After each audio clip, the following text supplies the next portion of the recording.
Thank you very much. Mimi naitwa Nuru Okanga.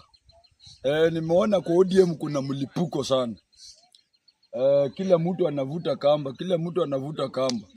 But mimi nika hapa kuongelea mambo ya Junet. Nataka niambie watu wa ODM. Sasa Junet akiamuka Sifuna.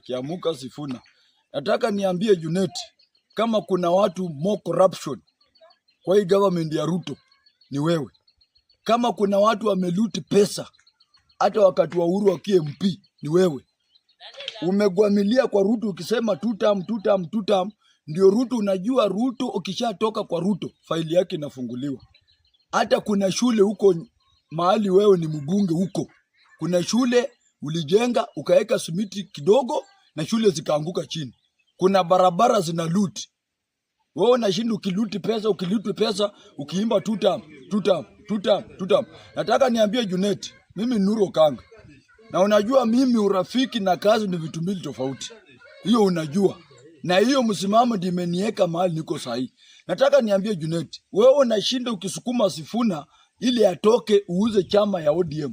Nataka nikuambie, kama mtafukuza Junet, mkifukuza Sifuna, hiyo chama itabaki na Oburu, wewe na Gladys Wanga. Watu watatu. Tuone hiyo chama mtaipeleka wapi? Mtauzia Ruto chama iko na watu watatu. Ati kwa sababu nyinyi ni mamoli ya ODM. Junet ni moli ya ODM. Mambo ya 2022 election. Junet watu wakilipwa pesa ya returning officer. Junet ulikula pesa 4 billion. Uliuma ikaingia kwa mfuko. Kuna nyumba ingine hapa Nairobi. Ulinyang'anya mama yatima. Mama yatima mwenye ana bwana ukamnyang'anya. Sasa hii umejificha kwa Ruto. Unasema Ruto two term. Ati baba alituacha hapo. Sijui baba aliwacha wewe hapo kwa sababu wewe ni mwizi.